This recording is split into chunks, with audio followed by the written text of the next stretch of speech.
Hello दोस्तों, मेरा नाम है पुजारी महादेव। आज मैं आप लोगों को जो टॉपिक सिखाने वाला समझाने वाला हूँ, उस टॉपिक का नाम है अंडर राइटिंग ऑफ शेयर्स। और आज हम लोग अंडर राइटिंग ऑफ शेयर्स में एक नया कंसेप्ट सीखेंगे जिसका नाम है firm under writing. Firm under writing. अब ये फर्म अंडर राइटिंग होता है क्या, पहले वो समझ लेते हैं। तो समझो कि फॉर एग्जांपल टाटा नाम की एक कंपनी है और उस कंपनी को अपने शेयर्स बेचने हैं। तो शेयर्स को बेचने के लिए उन लोगों ने अंडर राइटर्स को अपॉइंट किया। तो समझो कि उसके तीन अंडर राइटर है, अंडर राइटर ए, अंडर राइटर बी और अंडर राइटर सी। तो टाटा नाम की जो कंपनी है, समझो कि मार्केट में 6 lakh number of equity shares बेचना चाहती है। 6 lakh number of equity shares.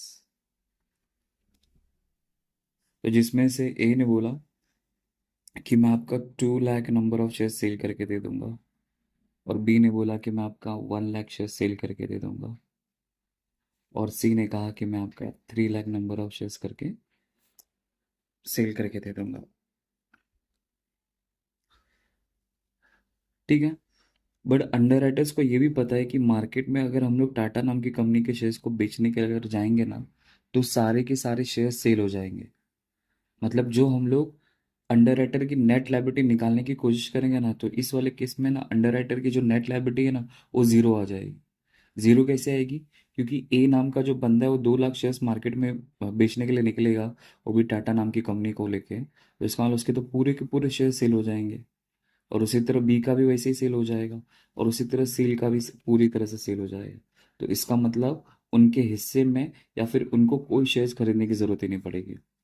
मतलब 2 लाख बेचने के लिए निकले और पूरा का पूरा 2 लाख हो गया। तो इसका मतलब इनकी जो नेट लायबिलिटी आ जाएगी वो क्या आ जाएगी? तीनों की नील आ जाएगी। तो कभी कभी ऐसा होता है कि अंडर राइटर की चाहत रहती है कि हमें भी इस कंपनी का शेयर्स खरीदना चाहिए।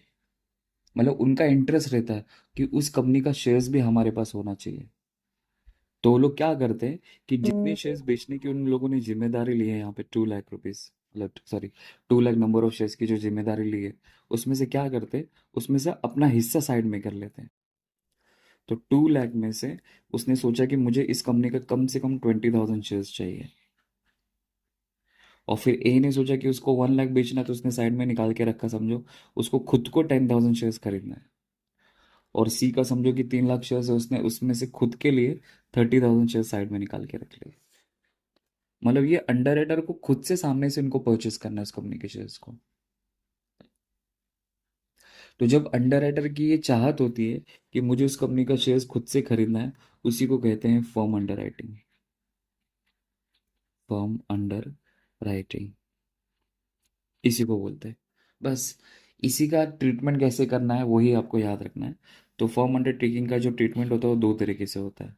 तो पहला होता है benefit it's given. Benefit is given. और दूसरा होता है बेनिफिट्स इज नॉट गिवन। तो बेनिफिट इज गिवन का मतलब क्या हुआ कि कंपनी बोलती है कि ठीक है, आप जितने शेयर साइड में निकाल के रखना चाहते हैं ना, आप निकाल के रख लो। आप जो चाहते हो कि आपको 20,000 शेयर्स चाहिए, आपको 10,000 शेयर्स चाहिए, आपको 30,000 शेयर्स चाहिए, तो जाओ ये हमने आपको दे दिया, तो हम आपको ये बेनिफिट प्रोवाइड करते हैं। तो बन जाता है बेनिफिट इज गिवन। तो बेनिफिट गिवन इसका प्रॉब्लम अगर होगा, तो जैसे हम लोग नॉर्मल सम सॉल्व करते हैं ना, वैसे ही करना है। आपको कुछ माथापच्ची करने की जरूरत नहीं है। लेकिन अगर बेनिफिट इज नॉट गिवन होगा, मतलब कंपनी उनको बोलती है कि हम आपको बेनिफिट अभी नहीं देंगे, पूरा सेटलमेंट कर लेंगे, फिर बाद में आपको बेनिफिट के बारे में सोचेंगे कि आपको देने का कि नहीं देने का है। तो उस सिनारियो में हमको थोड़ा अलग वे में सॉल्व किया जाता है। तो कैसे सॉल्व करेंगे वो भी आज हम लोग इस आज के लेक्चर में सीखने वाले, समझने वाले। बस तो इसका फॉर्मेट क्या कुछ अलग है क्या? हाँ, थोड़ा सा अलग है। ऐसा अगर आपको पता रहेगा फॉर्मेट, मैं आपको यहाँ पे बता देता हूँ वापस एक बार। जैसे कंपुटेशन ऑफ नेट लाइबिलिटी हम लोग जब निकालते हैं, तो कैसे करते हैं? तो सबसे पहला ग्रॉस लायबिलिटी लिखते हैं। Gross liability. तो फिर ग्रॉस लायबिलिटीज में से क्या माइनस किया जाता है? मार्क एप्लीकेशन माइनस किया जाता है। फिर मार्क एप्लीकेशन को माइनस करने का जो आंसर है वो हमारा बैलेंस आता है। फिर बैलेंस में से अनमार्क एप्लीकेशन माइनस किया जाता है। फिर अनमार्क एप्लीकेशन माइनस करने के बाद फिर कुछ बैलेंस आता है। फिर बैलेंस आने के बाद फिर इसमें से माइनस करने का फर्म अंडर राइटिंग। फिर जो बैलेंस आएगा फिर इसके अंदर प्लस कर देने का फर्म अंडर राइटिंग। और फिर फाइनली नेट लायबिलिटी आ जाएगी। अब एक बार माइनस क्यों करना है, क्यों कर रहे हैं हम लोग, प्लस क्यों कर रहे हैं, तो जब एक्चुअल में सम आएगा ना उसके हिसाब से आपको समझ में आएगा ऐसा। तो ये कोई भी अंडर राइटर हो सकता है, जैसे यहाँ पे under writer A B C, तो जिनका जो भी वैल्यू रहेगा वो ऐसा लिख देनी। बस आपको यही करना है, मतलब कुछ नहीं करना है। आपको एक बार फॉर्म अंडर राइटिंग माइनस करना है और एक बार आपको फॉर्म अंडर राइटिंग क्या करना है, प्लस करना है। बस इतना काम आपने कर लिया, समझो आप आराम से आपके झोले में 15 मार्क्स आ जाएगा। 15 नहीं तो 8 मार्क्स। तो ऐसे तो 2 सम आने वाले एग्जाम में, तो फिर एंड में आपको आखिर में प्लस करने का, तो फाइनल आंसर आ जाएगा आपका। ठीक है। तो आई थिंक अगर आप नहीं भी समझा रहेगा तो कोई टेंशन लेने की जरूरत नहीं, अब मैं एक सम सॉल्व कराऊंगा तो आपको समझ में आ जाएगा। ठीक है। तो चलिए एक सम मैं आपको कराता हूँ। देखिए नेक्स्ट है क्वेश्चन नंबर 2 में, क्वेश्चन नंबर 28 आपको समझा रहा हूँ। देखिए क्या लिख के दिया है। तो लिखा था, a company issued 1,50,000 shares of ₹10 each at a premium of ₹10। Okay. तो एक कंपनी जो मार्केट में 1,50,000 शेयर्स बेचना चाहती है, इसका एक शेयर्स का कीमत ₹10 है और एक शेयर्स में प्रीमियम भी कितना है, ₹10 है। तो इसका मतलब ये हुआ कि कंपनी अपना एक शेयर्स मार्केट में ₹20 में सेल कर रहे हैं। ₹20 कैसे हुआ, 10 + 10, मतलब ₹10 फेस वैल्यू हो गया, ₹10 प्रीमियम हो गया। दोनों को ऐड कर देंगे, ₹20 आएगा। तो लिखा था, entire issue was underwritten as follows. ठीक है। तो मिस्टर एक्स ने बोला कि मैं आपका 90,000 शेयर्स बेच के दूंगा। मिस्टर वाई ने बोला कि मैं आपका 37,500 शेयर्स बेच के दूंगा। और मिस्टर जेड ने कहा कि मैं आपका 22,500 शेयर्स बेच के दूंगा। और फिर आगे लिख के दिए फर्म अंडर राइटिंग, उसमें से फर्म अंडर राइटिंग उनका है 12,000 का, फर्म अंडर राइटिंग है 4,500 का, फर्म अंडर राइटिंग है 15,000 का। इसका मतलब क्या हुआ कि वो लोग इतना इतना शेयर्स खरीदना चाहते हैं इस कंपनी का। ठीक है। फिर आगे लिखा है, the total application receive by the company excluding firm underwriting and mark application where ₹22,500 shares. ठीक है। फिर मार्क एप्लीकेशन लिख के दिया, एक्सक्लूडिंग फर्म अंडर राइटिंग, मतलब इस मार्क एप्लीकेशन में फर्म अंडर राइटिंग इंक्लूड नहीं है। वेयर इज फॉलोज, एक्स का इतना है, वाई का इतना है, जेड का इतना है। फिर आगे लिखा था, company payable to underwriter is at 8% on the issue price. Okay. तो यहाँ पे जो कंपनी जो अंडर राइटर को कमीशन पे करने वाली है वो 5% पे करने वाली है। बट कौन से प्राइस पे, इश्यू प्राइस पे। ठीक है। तो इश्यू प्राइस मतलब 10 और 10 मिला के कितना होता है, ₹20। तो कंपनी ₹20 के ऊपर उनको कमीशन पे करने वाली है। फिर आगे लिखा था, underwriting contract provide the credit of unmark application to be given to underwriter in the proportion of the shares underwritten. Okay. तो यहाँ पे सीधा सीधा क्वेश्चन में लिख के दिया है, जैसे मैंने आपको बताया था ना कि फर्म अंडर राइटिंग का बेनिफिट उनको मिल भी सकता है, नहीं भी मिल सकता। तो यहाँ पे सीधा सीधा लिख के दिया है कि उनको फर्म फर्म अंडर राइटिंग का बेनिफिट दिया जा रहा है। The underwriting contract provide the credit of unmarked application to be given to the underwriters। Okay. तो इसको नॉर्मल जैसे सम सॉल्व करते हुए वैसे ही करना है। इन प्रोपोर्शन, किस प्रोपोर्शन में उनको दिया जाएगा, to the shares underwritten. To the shares underwritten का मतलब होता है कि उन लोगों ने जितनी शेयर्स बेचने की जिम्मेदारी ली है, इसका मतलब ग्रॉस लाइबिलिटी जो है ना, उसके रेशियो के हिसाब से हमें बांटना है। And the benefit of firm underwritings to be given to individual underwriters. तो यहाँ पे भी वो भी लिख के दिया है कि अनमार्क एप्लीकेशन भी दिया जा रहा है और फॉर्म अंडर राइटिंग भी उनको दिया जा रहा है। मतलब जैसे नॉर्मल से हम लोग करते हैं ना, वही है, कुछ आगे कुछ ज़्यादा आपको सोचने की ज़रूरत नहीं है इसके अंदर। तो लिखा, determine the liability of each underwriter. तो ईच अंडर राइटर का हमें लायबिलिटी पता लगाना है। Compute the amount payable due from underwriter. Underwriter से कितना पैसा कंपनी को मतलब पेबल है। फिर the pass the journal entries in the books of the company relating to underwriting. फिर हमें कुछ नेसेसरी जर्नलिटीज भी पास करना है इसके अंदर। बस इतनी सारी चीज़ें आपको क्वेश्चन के अंदर लिख के दी है। अब सम सॉल्व कैसे करना है मैं आपको करके बताता हूँ, आपको समझेगा।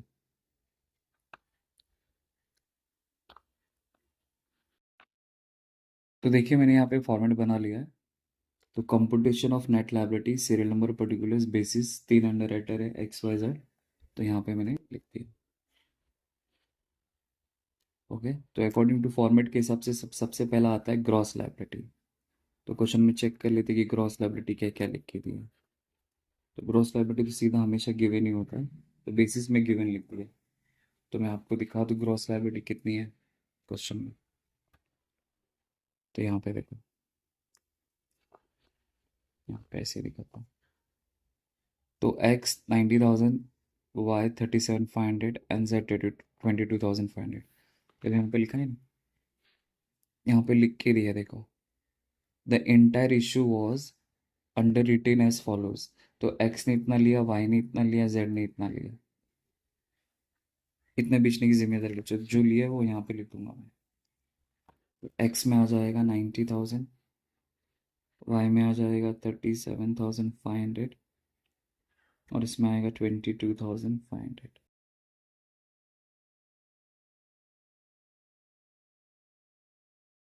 फिर देन इसमें से क्या माइनस करेंगे, माइनस करेंगे मार्क्ड एप्लीकेशन। तो हमें मार्क्ड एप्लीकेशन कितना लिख के दिया है, ये भी सीधा सीधा गिवन ही है, मैं पहले लिख देता हूँ। तो मार्क एप्लीकेशन है 15,000, 30,000 एंड ये 7,500। तो माइनस करेंगे तो हम लोग का अपना बैलेंस आ जाएगा। तो 90,000 में से 15,000 गया तो 75,000, 37 में से 7,500, 22,500 में से 7,500 गया तो 15,000। तो माइनस करके आंसर आ गया। फिर इसमें से माइनस करेंगे जो इम्पोर्टेंट है, minus unmarked application. Unmarked application, अब अनमार्क एप्लीकेशन को तो आपको पता ही है कौन से रेशियो में डिस्ट्रीब्यूट करना रहता है। तो अनमार्क एप्लीकेशन को ग्रॉस लायबिलिटी की रेशियो के हिसाब से डिस्ट्रीब्यूट करना रहता है। तो ग्रॉस लायबिलिटी का रेशियो मैं यहाँ पे आपको नीचे बना के दिखा देता हूँ, वर्किंग नोट। तो ग्रॉस लायबिलिटी रेशियो, तो पहले ने जिम्मेदारी ली 90,000 शेयर्स बेचने की, सेकेंड वाले की जिम्मेदारी 37,500, नेक्स्ट है 22,500। बस अब जो जो काट सकते काट दो। तो यहाँ से 2 जीरो गए, यहाँ से 2 जीरो गए, यहाँ से 2 जीरो गए, क्योंकि सब जगह से सेम सेम जीरो कैंसिल होना चाहिए। ऐसे नहीं कि यहाँ पे 2 जीरो कैंसिल करें, यहाँ पे 3 जीरो कैंसिल करें, यहाँ पे 4 जीरो। अगर यहाँ पे 2 जीरो हुआ है तो यहाँ पे भी 2 करना है, यहाँ पे भी 2 करना है। अगर 3 हुआ है तो यहाँ पे भी 3 करना है, यहाँ पे भी 3 करना है। तो थोड़ा इस बात का आपको ख्याल रखना है बस। अब जो जो बच गया वो आपका रेशो होएगा। तो 900:375:225, ये आपका रेशो हो गया। अगर आपको इसको ब्रेक डाउन करना है तो कर दो, अगर नहीं आता है तो ये भी लिखेंगे तो भी चलेगा, कोई मसला नहीं है। तो मतलब मेरा रेशो हो गया 900:375:225।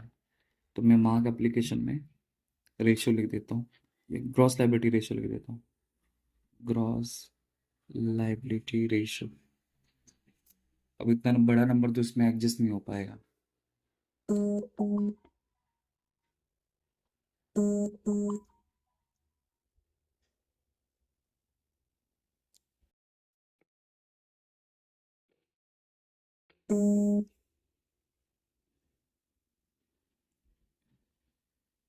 तो मार्क एप्लीकेशन कैसे फाइंड आउट करें, तो इसके लिए तो फॉर्मूला मैंने आपको लिख के दिया, वो फॉलो कर लेंगे हम लोग। तो मार्क एप्लीकेशन को निकालने का फॉर्मूला होता है अनमार्क्ड एप्लीकेशन।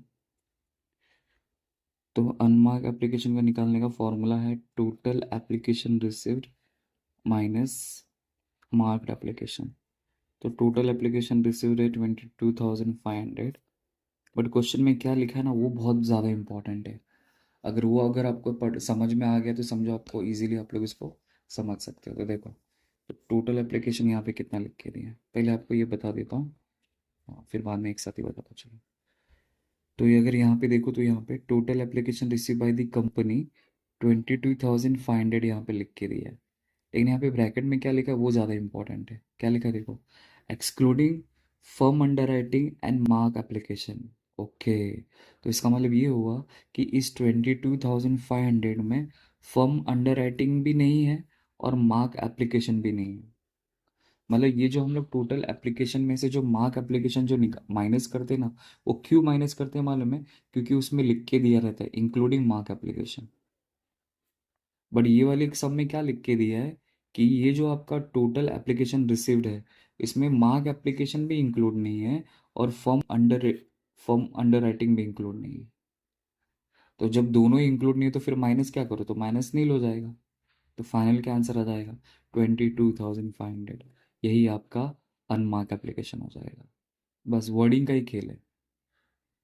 देखो वापस एक बार बता रहा हूँ, हमें अनमार्क एप्लीकेशन फाइंड आउट करना है, तो इसका फॉर्मूला बेसिकली मैंने लिख के दिया, total application received minus mark application किया जाता है। ठीक है, किसी किसी सिनारे में फॉर्म फॉर्म अंडर राइटिंग भी माइनस किया जाता है। तो जैसा सिचुएशन रहेगा इंक्लूडिंग रहेगा तो उस केस में किया जाता है। तो कैसे करने का? तो टोटल एप्लीकेशन रिसीव तो मुझे 22,500 लिख के दिया है, लेकिन ये इस क्वेश्चन में ऐसा सीधा सीधा बोला है कि इसके अंदर ना ही मार्क एप्लीकेशन भी इंक्लूड नहीं है और फॉर्म अंडर राइटिंग भी इंक्लूड नहीं है। तो जब दोनों इंक्लूड नहीं है तो इसका मतलब मतलब इसके अंदर जीरो इंक्लूड हो जाएगा। मतलब जीरो मतलब नील इंक्लूड हो जाएगा। तो इसलिए 22,500 में से अगर मैं नील जीरो माइनस करूंगा तो मेरा अनमार्क एप्लीकेशन कितना आ जाएगा? 22,500। Final answer. कुछ सोचना ही नहीं, बस यही थोड़ा सा आपको याद रखना है। तो वर्डिंग का खेल है। देखो मैं अपने मन से कुछ नहीं बोल रहा हूँ, क्वेश्चन में यहाँ पे लिख के दिया, वापस आपको दिखा दूँ। देखो यहाँ पे, the total application receive by the company excluding firm underwriting and mark application. तो मतलब इस 22,500 में ना ही फर्म अंडर अंडर राइटिंग का पैसा इंक्लूड है और ना ही मार्क एप्लीकेशन का पैसा नहीं है। नंबर ऑफ शेयर्स, दोनों का नंबर ऑफ शेयर्स उसके अंदर इंक्लूड नहीं है।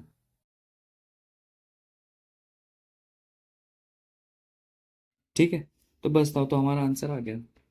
तो अब 22,500 को उस रेशियो के हिसाब से डिस्ट्रीब्यूट करना पड़ेगा, ग्रॉस लाइबिलिटी के रेशियो के हिसाब से। तो मैंने यहाँ पे ग्रॉस लाइबिलिटी का रेशियो बनाया है 900:375:225। बस इसी को यूटिलाइज करता हूँ। तो पहले क्या करता हूँ, इन दोनों को पहले ऐड कर लेता हूँ। तो ये सबको प्लस कर लेता हूँ। तो 900 प्लस 375 प्लस 225, तो इट मीन्स 1,500।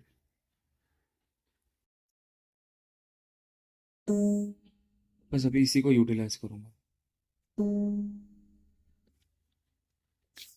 तो मैं यहाँ पे करके वापस एक बार ग्रॉस लाइबिलिटी रेशियो यहाँ पे लिख देता हूँ। ग्रॉस लाइबिलिटी रेशियो क्या है? 900 तो इज इक्वल टू 1,500। तो इसका मतलब 900 अपॉन 1,500 आएगा, 1,500 आएगा, 1,500 आएगा। अब कैसे करेंगे इसको? वैसे ही सेम। तो 22,500 इंटू 900 अपॉन 1,500 फर्स्ट वाला आएगा। फिर 22,500 into 375 upon 1,500। Next 22,500 into 225 upon 1,500। बस इसको सॉल्व करेंगे। तो 22,500 इंटू 900, 900 डिवाइडेड बाय 1,500। तो इट मीन्स फर्स्ट वाले का आंसर आता है 13,500। नेक्स्ट 22,500 इंटू 375 डिवाइड बाय 1,500, तो 5,625। नेक्स्ट 22,500 इंटू 225 डिवाइड बाय 1,500, तो 3,375 आ गया आंसर। तो मैंने आपको एक शॉर्टकट तरीका भी बताया था, आप वो भी फॉलो कर सकते हो। कैसे? 22,500 divided by total ratio into पहला रेशियो क्या है 900 इज इक्वल टू करेंगे तो ये वाला आंसर आ जाएगा। फिर वापस आपको कुछ नंबर, सिर्फ ये नेक्स्ट रेशियो का नंबर टाइप करना है बस। तो 375 इज इक्वल टू करेंगे तो ये आंसर आ जाएगा। देन 225 इज इक्वल टू करेंगे तो थर्ड वाला आंसर आ जाएगा। ऐसा भी कर सकते हैं, आपके ऊपर है। अब मैं डायरेक्टली यहाँ पे वैल्यू लिख देता हूँ।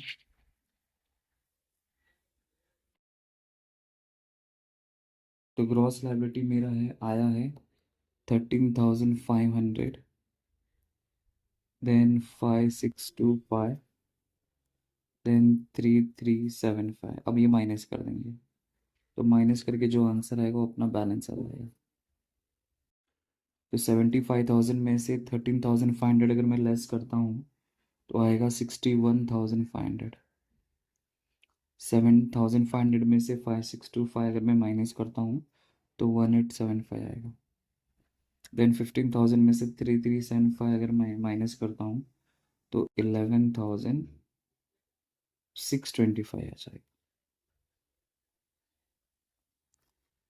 ये तो अब तक हम लोग नॉर्मल ऐसे ही करते थे। अब फर्म अंडर राइटिंग लिख के दिए इसलिए इसमें से माइनस करने का फर्म अंडर राइटिंग, ये तो सीधा गिवन ही है। तो बेनिफिट इज गिवन रहेगा तो कुछ नहीं, जो लिख के दिया रहेगा वही लिख देने का।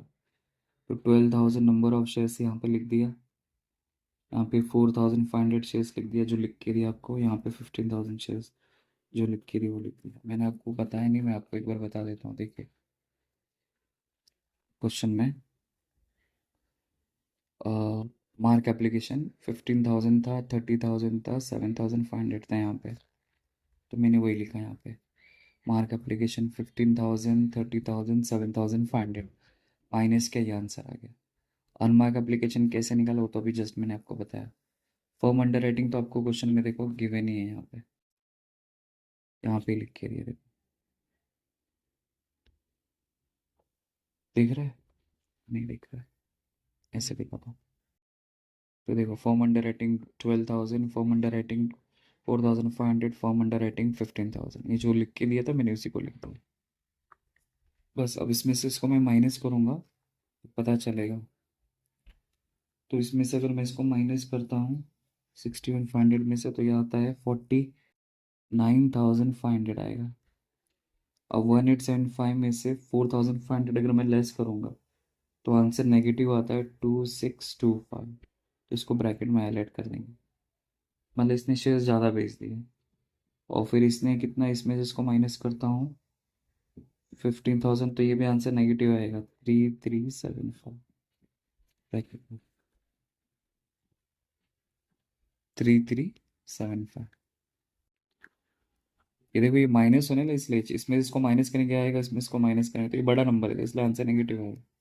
तो इसने जो इन दोनों ने जो एक्स्ट्रा शेयर्स बेचा है उसका बेनिफिट अब इसको मिल जाएगा, तो दोनों को एक साथ ऐड करके यहाँ पे लिख देंगे। तो 7 नंबर पे मैं यहाँ पे बैलेंस लिखता हूँ, फिर इसमें से मैं minus balance minus benefit adjusted, तो ये तो सीधा सीधा टोटल है। तो बेनिफिट एडजस्ट सिंगल इसको ही डिस्ट्रीब्यूट करने वाला है ना, बाकी किसको नहीं करने वाला है। तो टोटल इन दोनों को टोटल कर लेता हूँ मैं, कितना आएगा, तो 2,625, राइट, 2,625 प्लस 3,375, तो आंसर आता है 6,000। तो 6,000 को मुझे क्या करना पड़ेगा, डिस्ट्रीब्यूट करना पड़ेगा, तो उनके रेशियो के हिसाब से। तो रेशियो क्या था यहाँ पे देखो, 900 ये था ना, तो ये इसको सिर्फ इसको ही मैं बांटने वाला, इसको तो नहीं करने वाला, तो उसी का ही रेशियो यूज होगा 900। कुछ करने की जरूरत नहीं, डायरेक्ट ही लिख देता हूँ ग्रॉस लायबिलिटी रेशियो ऐसा। तो यहाँ पे 6,000 माइनस करेंगे, इसको पॉजिटिव में लिखेंगे क्योंकि उसको ज़ीरो करना है और उसको भी ज़ीरो करना है, तो इसलिए पॉजिटिव में लिखेंगे। तो 49,500 में से 6,000 अगर मैं माइनस करता हूँ तो 43,500 आ जाएगा। ये तो नील आ जाएगा और ये भी नील आ जाएगा, तो ये हो गया मेरा बैलेंस। मतलब overall form under writing minus करने पर पता चला कि इसको इतना शेयर अभी भी खरीदना है और इनको कुछ भी नहीं खरीदना है। और फाइनली इनके हिस्से की फॉर्म अंडर राइटिंग शेयर इनको प्रोवाइड कर देंगे, तो फाइनली ऐड कर देना आपको फॉर्म अंडर राइटिंग। तो फॉर्म अंडर राइटिंग तो गिवन ही है अपन को इसका, तो ऊपर जो लिख के देता वही लिखना है जो आपने माइनस किया यहाँ पे। तो यहाँ पे कितना है 12,000, तो यहाँ पे 12,000 आ जाएगा। यहाँ पे 4,500 है तो 4,500 आ जाएगा, और यहाँ पे 15,000 है तो 15,000 आ जाएगा। बस माइनस कर दो फाइनल आंसर। तो 43,000 में 500 में से माइनस करूँगा तो 55,500 आ जाएगा। ये 4,500 आ जाएगा पॉजिटिव, और ये आ जाएगा 15,000। इस तरह आपका फाइनल आंसर आ जाएगा। तो ये आपका हो जाएगा नेट लायबिलिटी। तो इससे क्या पता चला? ये पता चल रहा है कि इसको इतने शेयर्स खरीदने पड़ेंगे, इसको इतने शेयर्स खरीदने पड़ेंगे, और इसको इतने शेयर्स खरीदने पड़ेंगे। तो इसीलिए फर्म अंडर राइटिंग को पहले माइनस किया जाता है, ताकि सब कुछ एडजस्ट हो जाए अच्छी तरह से। प्लस माइनस, किसको एक्सेस तो नहीं मिल रहा है, किसको कम तो नहीं मिल रहा है, कुछ गड़बड़ तो नहीं हो रही है। तो मेन पर्पस इसके अंदर ये रहता है। इसलिए इसको माइनस करने का एक बार, फिर एंड में एक बार प्लस करने का, तो सब कुछ इसके अंदर बैलेंस हो जाता है, एडजस्ट हो जाता है। फिर असली में वैल्यू आ जाता है कि किसको कितना शेयर्स खरीदना पड़ेगा। तो इस तरह हमारा आंसर आ गया। ठीक है। अब क्या बोला, इसका कमीशन निकालने वाला, तो कमीशन भी आपको निकाल के दिखा देता हूँ। कमीशन भी मतलब फेयर ही होगा, मैं यहाँ पे कर रहा हूँ, समझो 20 पेज है मेरे पास।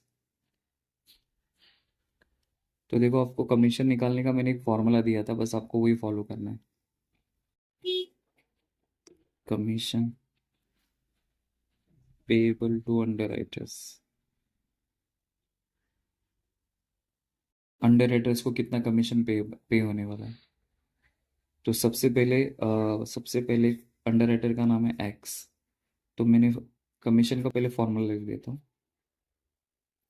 तो कमीशन का फॉर्मूला है gross liability into issue price into rate of commission.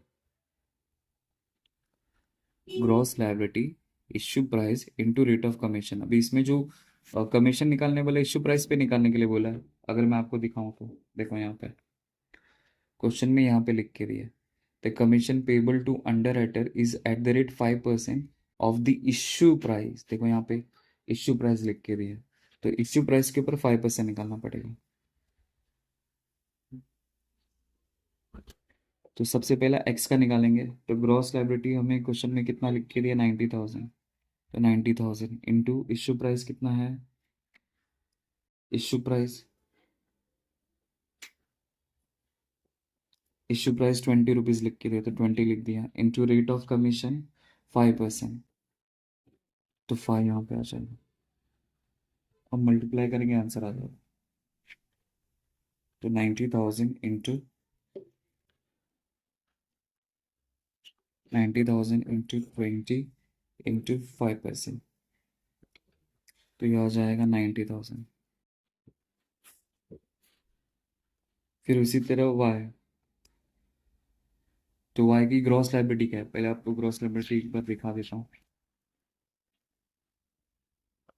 तो ग्रॉस लायबिलिटी 90,000 है, 37,500, 22,500 वाली कंपनी हमेशा कमीशन जो पे करती है ऑन ग्रॉस लायबिलिटी पे करती है।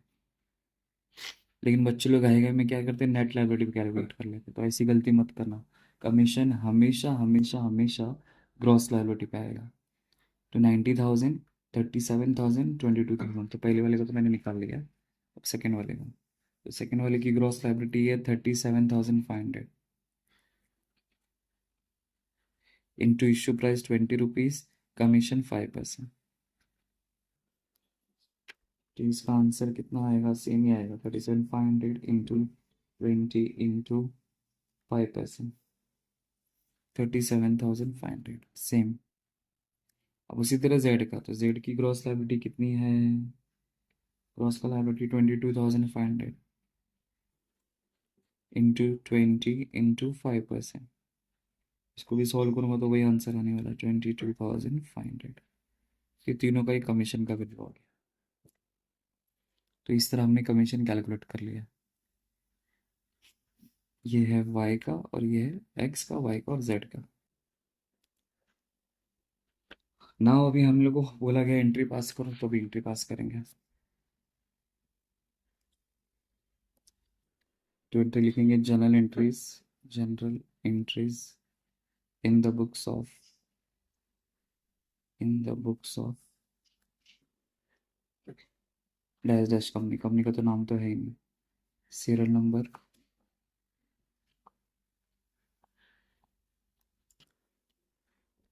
पर्टिकुलर्स,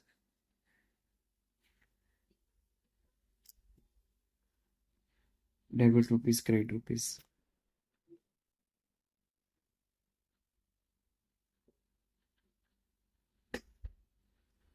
ओके, तो फर्स्ट हमारी एंट्री क्या है, when shares are issued to underwriters.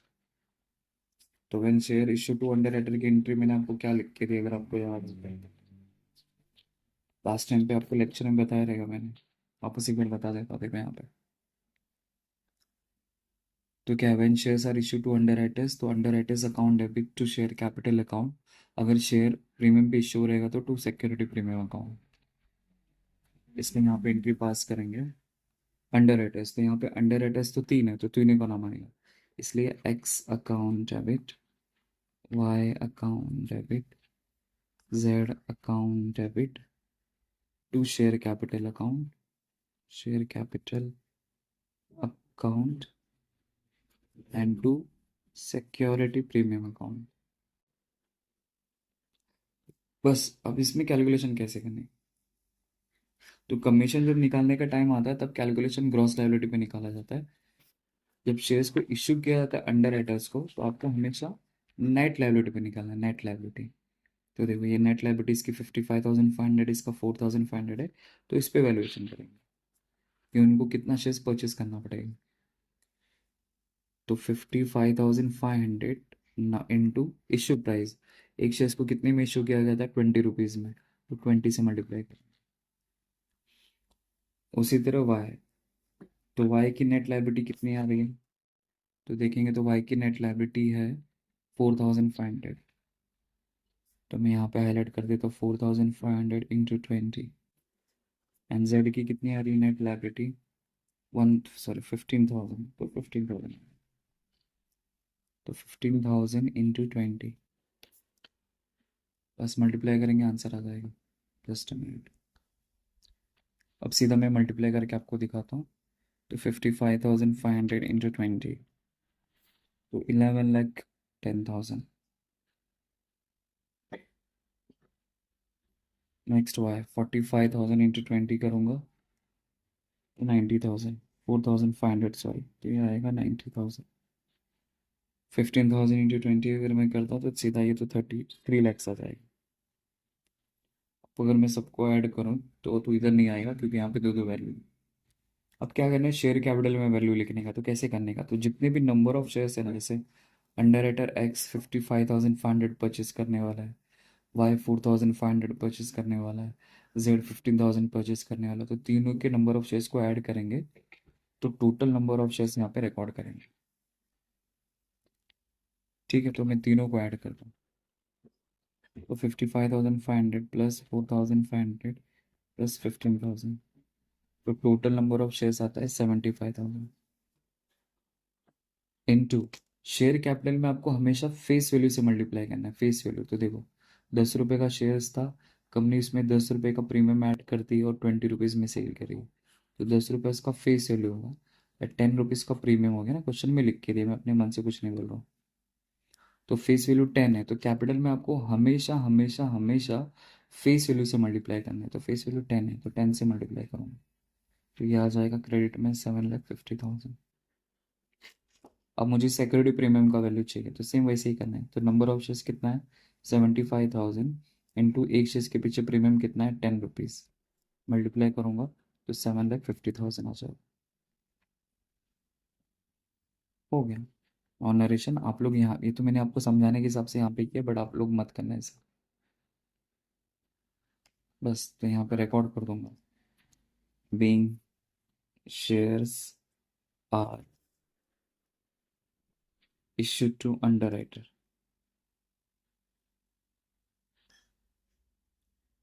हो गया। Next second entry, commission charge by underwriter. Underwriter जब कमीशन चार्ज करेगा तो इसकी एंट्री मैंने आपको क्या लिख के दी थी, देखो। तो when commission charged by underwriters, तो इसकी एंट्री है underwriting commission account debit to underwriters account. तो अंडरराइटिंग कमीशन डेबिट हो जाएगा क्योंकि कंपनी के लिए वो एक्सपेंस है, इसलिए मैं यहाँ पे एंट्री पास करूंगा underwriting commission account debit to underwriters, तो तीनों के तीनों अंडर राइटर्स का नाम आ जाएगा, X account, Y account, Z account. तो ऑलरेडी हमने तो कमीशन निकाला है, तो कमीशन यहाँ पे से ले लूँगा। तो एक्स का कमीशन है 90,000, वाई का 37,500, इसका 22,500, बस सबको यहाँ पे रिकॉर्ड कर लेते हैं।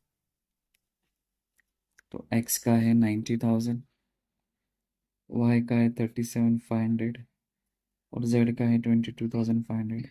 सबको अगर मैं ऐड करता हूँ तो आंसर आता है 1,50,000।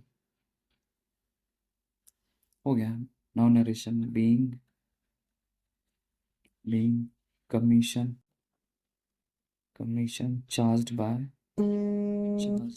अंडरराइटर्स। हो गया। And last and final entry हम लोग पास करेंगे, balance amount transfer to company या फिर net amount paid to company. तो देखो मैंने यहाँ पे लास्ट टाइम आपको लिख के दिया था, net amount paid to the company क्या एंट्री है, cash bank account debit to underwriters, मतलब अंडर राइटर के अपना कमीशन चार्ज करने का जो फाइनल वैल्यू बचेगा वो कंपनी को फॉरवर्ड कर दिया जाएगा, इसलिए इसकी एंट्री पास करेंगे हम लोग। Cash bank account debit to underwriters, तो क्या करने का, पहली एंट्री में देखने का कितने लोग का नाम है, उसके हिसाब से नीचे अंडर राइटर में नाम लिखने का XYZ। ओके, तो मतलब यहाँ पे क्या हुआ था कि सारे के सारे लोगों को शेयर्स खरीदना पड़ रहा है, इसलिए तीनों का नाम आ रहा है। बट कभी कभी कैसा होता है कि दो लोग ही शेयर्स खरीदते, एक शेयर्स नहीं खरीद पाता, तो उसके लिए अलग एंट्री पास करनी पड़ती है।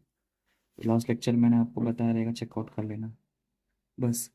अब इसका वैल्यू कैसे करेंगे, तो देखो यहाँ पे एक्स यहाँ पे डेबिट में है 11,10,000, और चेक करो एक्स कहाँ पे है, तो देखो एक एक्स यहाँ पे है, तो यहाँ पे क्रेडिट में और यहाँ पे डेबिट में। तो इसका मतलब क्या हुआ कि इसने 11,10,000 का शेयर्स परचेज किया, जिसमें से वो अपना कमीशन माइनस कर लेगा 90,000, जो रिमेनिंग अमाउंट बचेगा उतना पैसा कंपनी को फॉरवर्ड करेगा। तो माइनस करके आपको दिखाता हूँ मैं यहाँ पे, तो 11,10,000 माइनस 90,000, तो ये एक्स को पे करना पड़ेगा 10,20,000। वाई, 90,000 रुपीज़ का शेयर्स परचेज किया, जिसमें से उसका कमीशन देखो, वाई का कमीशन होता है 37,500, तो माइनस कर देंगे, तो 52,500 उसको पे करना पड़ेगा। उसी तरह जेड ने 3 लाख रुपीज़ का शेयर्स परचेज किया, जिसमें से उसका कमीशन होता है 22,500, सब्सट्रैक्ट कर लेंगे, तो आंसर आता है 2,77,500। अगर मैं ऐड कर दूं, तो ऐड करने के बाद आता है 13,50,000।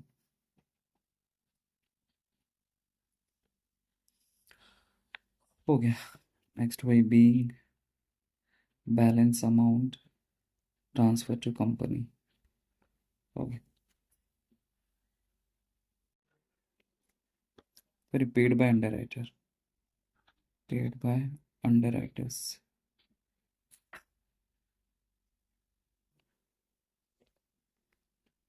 हो गया।